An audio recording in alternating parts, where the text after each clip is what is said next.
Dear students, ये lesson 3 की आपकी वीडियो संख्या 11 है। ये अंतिम वीडियो है इस पाठ की। हम धार्मिक नीति के चरणों के बारे में पढ़ चुके हैं कि 4 चरणों में कैसे कैसे वो चला। दीन इलाही की पृष्ठभूमि भी हम पढ़ चुके हैं कि कैसा वो धर्म था, कैसे शुरुआत हुई। अब हम पढ़ेंगे उसके सिद्धांत और प्रथाएं क्या थी। प्रथाओं में जो पहला बिंदु है वो था दीक्षा। उसका नियम था कि जो भी व्यक्ति शामिल होना चाहता था उसको अबुल फजल के पास सबसे पहले उपस्थित होना पड़ता। अबुल फजल ऊंच आचार्य था, वो उसकी धर्म के बारे में, उसके इरादों के बारे में, उसकी सच्चाई के बारे में पता लगाता और अकबर के सामने रविवार के दिन उसको प्रस्तुत करता, प्रकट करता। और उस व्यक्ति को अपनी पगड़ी उतारकर जो है अकबर के चरणों में रखनी पड़ती और अकबर उसको उठाकर जो है वापस दे देता, वापस पहना देता। तो ये इस सारे से जो है एक ये रस्म पूरी होती थी और अकबर उसे एक शस्त्र या अंगूठी जो है प्रदान करता था और उससे वो जिस पर अल्लाह अकबर लिखा होता था। इस सारी परंपरा को, प्रक्रिया को जो है करने पर जो है कोई भी व्यक्ति अनुयायी बन जाता था। एक प्रतिज्ञा पत्र जो है अनुयायी से लिया जाता था जिस पर कुछ शिक्षाएं, कुछ व्यक्ति को जो है नियम जो है धर्म के या पंथ के या इस संगठन के जो है मानने पड़ते थे। वो नियम क्या थे कि एक ईश्वरवाद में विश्वास रखेंगे, ईश्वर प्रेम और भक्ति से जो है ना आप आत्मा और परमात्मा का जो है संयोग कर सकते हो, ये बात इसमें थी। अल्लाह अकबर कहकर जो है एक दूसरे का स्वागत करते थे इसके अनुयायी। और प्रत्युत्तर में उत्तर में जो है जल्ले जलाहू कहते थे, जल्ले जलाहू। ये तरीका था इनका अभिवादन का, मिलने का, जुलने का। उदारता में, दानशीलता में विश्वास करते थे। इसके अलावा अपने कर्मों का जो फल है उसके ऊपर, कर्म फल पर, उसके प्रभाव पर जो है विचार करना होता था, मनन करना होता था। इसका परिणाम क्या होगा, फल क्या मिलेगा, ये भी इनके सिद्धांतों में प्रमुख था। धार्मिक सहनशीलता, सभी पंथों धर्मों के प्रति जो है सहनशील होना है, किसी को भी कट्टर नहीं बनना है, ये इसका था। सांसारिक जितनी भी इच्छाएं हैं, मोह है, उनको आपने त्यागना है, परित्याग करना है। दुष्कर्मियों को जो है समाधान देना है, ये एक मुख्य बिंदु था इनका। क्रोध जो आएगा, क्रोध भी आएगा, उसका नरमी से, प्यार से जो है निराकरण करना है, उसको दबाना है, ये प्रमुख कर्तव्य था। सभी से धीमे स्वर में, कोमल वाणी में, मधुर भाषा में जो है आपने बात करनी है, विचार रखने हैं।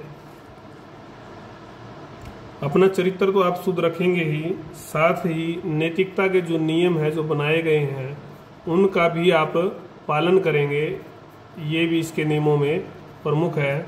फिर है अग्नि।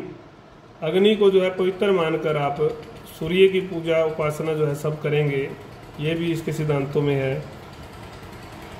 जमी बोस का मतलब था जमी बोस, अकबर जो सम्राट थे उसके सामने जो है आपको नतमस्तक होना पड़ेगा।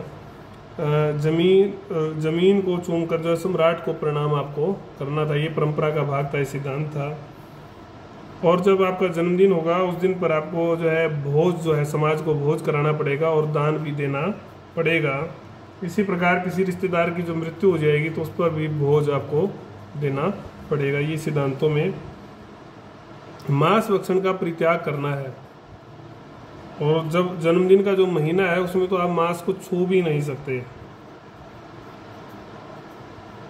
और जो मांस का काम करने वाले या मांस के पेशे से संबंधित थे, बहेलिए, मछुआरे, कसाई, इन सब के साथ आप भोजन नहीं कर सकते बैठकर, ये भी, इसका भी मनाही इस सिद्धांत में, धर्म में थी। गर्भवती थी, वृद्धा या छोटी उम्र की जो स्त्री है, महिला है, उससे आप सहवास नहीं कर सकते, विवाह नहीं कर सकते, ये भी नियम बनाया हुआ था। और उसके बाद जो प्रमुख है कि जो इस धर्म का पालन करने वाले लोग होंगे उनको उनकी इच्छा के अनुसार, अगर वो दफनाए जाने की इच्छा रखते तो दफना दो, अगर जलाने की उनकी इच्छा थी तो उनको जलाकर उनका जो अंतिम संस्कार किया जाए। दाढ़ी मुंडाना और रेशमी और जरी वस्त्रों को धारण करना भी जो है इनके लिए आवश्यक नियमों में से, सिद्धांतों में से एक था। तो ये हमने पढ़े इस धर्म के सिद्धांत, प्रथाएं जिनका पालन करना एक अनुयायी के लिए जरूरी था। अब अनुयायियों का वर्गीकरण भी किया गया कि किस श्रेणी का कौन अनुयायी था, कितनी श्रद्धा किस प्रकार से रखता था, उनका दर्जा तय किया गया। पहले अनुयायी वो थे जिन्होंने अकबर या दीन इलाही, अकबर या दीन इलाही जो धर्म था उसके लिए अपना धन न्यौछावर कर दिया, धन का त्याग करने वालों को पहला दर्जा था। उसके बाद जैसे श्रेणी बढ़ती जाएगी उसका स्तर जो है उतना ही ऊंच होता जाएगा। दूसरे जो व्यक्ति थे वो थे कि संपत्ति और जीवन का त्याग करने वाले सदस्य। तो तीसरे थे धन भी कर दिया, जीवन भी कर दिया और प्रतिष्ठा भी जो है अपनी त्याग कर दी। और जो चौथे सदस्य हैं आपके, चौथे सदस्य वो हैं जिन्होंने अपना धर्म भी, ये तीन चीज़ें तो थी साथ में, उसके साथ में धर्म का भी जो है सम्मेलन इसमें कर उसका भी जो है त्याग कर दिया। तो ये चौथे सदस्य हुए, तो इनका दर्जा जो है सबसे ऊंच था।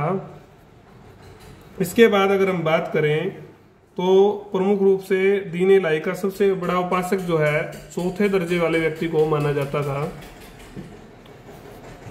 अगला जो हमारा बिंदु है चर्चा का वो है सदस्यों की संख्या।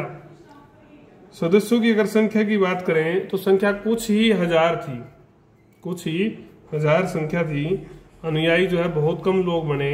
इसके अलग अलग इतिहासकार अलग अलग कारण भी देते हैं। कुछ लोग कहते हैं कि दबाव नहीं डाला गया था, ऐच्छिक रूप से जो लोग अपनाना चाहते थे वही लोग अपनाए, जबकि हिंदू लोगों ने इसलिए नहीं इसको अपनाया क्योंकि वो इसको इस्लाम का ही जो है रूप मानते थे, दूसरा रूप मानते थे।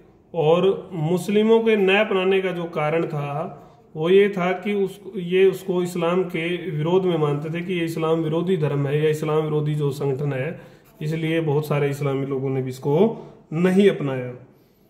अगर बात करें ऊंच वर्ग में तो ऊंच वर्ग में केवल 20 ही लोगों ने इसको अपनाया, जिसके प्रमुख नामों में शेख मुबारक, सलीम, बीरबल। हिंदुओं में बीरबल प्रमुख था। भगवान दास, मान सिंह टोडरमल जैसे लोगों ने इसको नहीं अपनाया था। तो कुल मिलाकर इन जो कारण हमने अभी पढ़े, इनके कारण से ये सर्वधर्म, सब लोगों का धर्म या लोकप्रिय धर्म जो है नहीं बन सका। और तो जब लोकप्रिय नहीं हुआ, सबका नहीं बना, तो राज्य धर्म भी कैसे बनता। तो जैसे ही अकबर का देहांत हुआ, अकबर की मृत्यु हुई 1605 में, तो ये जो धर्म बना था ये खो गया। मतलब इसका कोई नाम लेवा नहीं बचा, क्योंकि पहले तो बात पॉपुलर नहीं हुआ था, कोई इसके संगठन को इस प्रकार से ढांचागत इसका निर्माण नहीं हुआ था, संगठन फैलाव भी नहीं हुआ। तो जो अकबर जिसके कारण से बना था वही चल गया, तो धर्म भी उसके साथ ही ये चला गया। अब हम बात करेंगे इस संगठन की, इस धर्म की आलोचना की। हम पहले भी इसके बारे में थोड़ी सी आलोचना करके आए हैं। वीए सीमित जो थे, वीए सीमित, उन्होंने कहा कि कटु आलोचना की। उनके अनुसार अकबर जो है अपनी पूजा कराने वाला खुशामदी इंसान था।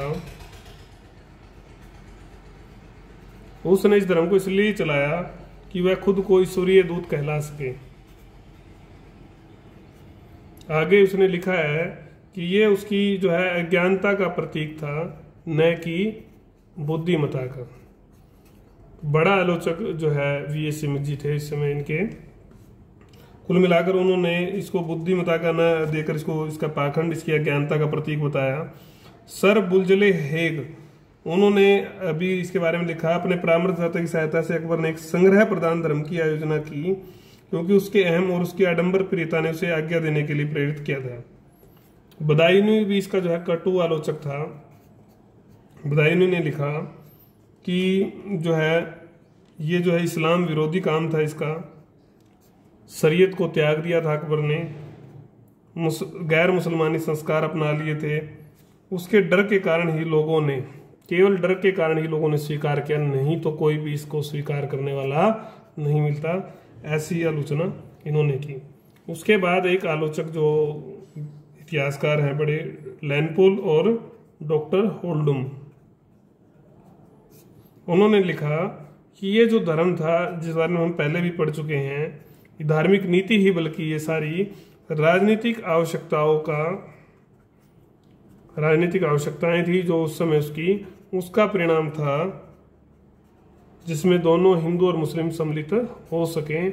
उस एकता को साम्राज्य के स्थायित्व के लिए, दृढ़ करने के लिए, विस्तार के लिए जो है अकबर ने शुरू किया था। ईश्वरी प्रसाद और एस.आर. शर्मा इस विचार से सहमत नहीं है। दोनों ही इस मत से सहमत नहीं, उपयुक्त जितने मत बने पड़े। उनका कहना है कि अकबर ने जो है दीन इलाही धर्म को नहीं फैलाया, विभिन्न धर्मों के सिद्धांत एक धर्म में लाकर रखने की कोशिश की, कठोर सिद्धांतों को नहीं रखा, जो कट्टर सिद्धांत थे उनको नहीं रखा। उसका जो सिद्धांत था उसमें रहस्यवाद, दर्शन और प्रकृति पूजा के सिद्धांत शामिल थे। अगर उसका उद्देश्य पैगंबर बनना होता, बड़ा धर्म संस्थापक बनना होता, तो वो लोगों को मजबूर कर सकता था अपनाने के लिए, तो उसने ऐसा नहीं किया। कुल मिलाकर अगर हम निष्कर्ष पर बाद में पहुंचे तो वो यही है कि राजनीतिक महत्वाकांक्षा का ही उद्देश्य इस धर्म को, संगठन को बनाने में रहा, कि इसके माध्यम से वो एक धर्म नेता, बड़ा नेता, विश्व नेता जो है बन सके। लेकिन ये जो है बहुत लंबा जो है नहीं फैल सका। हालांकि इसने जो ये नीति थी और ये धर्म था, इसने हिंदू मुस्लिम एकता में जो है अपना योगदान दिया था, एकता के सुंदर सूत्र में बांधा था। कुल मिलाकर इसको हम धर्म न कहकर संघ कह सकते हैं, संगठन कह सकते हैं, क्योंकि इसमें पवित्र पुस्तक, पैगंबर, धार्मिक स्थल का अभाव था। अगर सकारात्मक रूप से सोचे तो ये उसकी बुद्धिमत्ता का प्रतीक था। एक नया प्रयास उसने किया था, नई सोच उसकी थी, जिसके अनुसार सब समाज के लोग एक साथ, एक विचार के साथ जी सकें कि भाई कोई सभी धर्मों के सिद्धांतों का मूल यही है कि शांति से, सद्भाव से रहे। यही उसका उद्देश्य था, शांति और सद्भाव स्थापित करना। इस प्रकार से आपका पार्ट 3 जो है कंप्लीट हो जाता है। इसमें आपने एक मैप भी जो है कर लिया होगा। मैंने पहले बताया था कि अकबर का जो साम्राज्य का जो विस्तार है उसकी मृत्यु के समय, वो आपने करना है। जिसने कर लिया है वो उसको फाइल में जरूर लगा लें, नाम, रोल नंबर लिख के।